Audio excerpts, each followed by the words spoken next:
శ్రీమాత్రే నమః. ఈరోజు 21వ శ్లోకం. అంతకంటే ముందు ఒకసారి 20వ శ్లోకాన్ని చెప్పుకుందాం.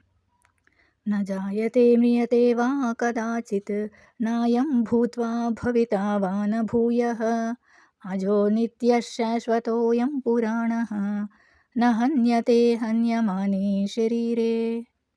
21వ శ్లోకం. వేదా వినాశినం నిత్యం య ఏనమజమవ్యయం కథం స పురుషః పార్థ కంఘాతయతి హంతికం.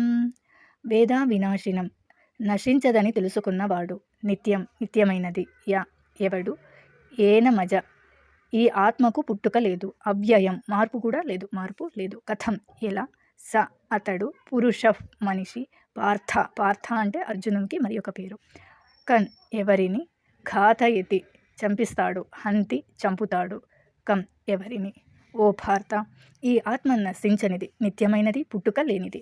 మార్పు లేదని తెలుసుకున్న మనిషి ఎవరిని ఎలా చంపగలడు లేదా ఎవరిని చంపించగలడు అంటే చంపించడం అనే భావన ఆత్మస్థాయిలో లేదు, అది హింస అనేది శరీర స్థాయిలో మాత్రమే ఉంటుంది.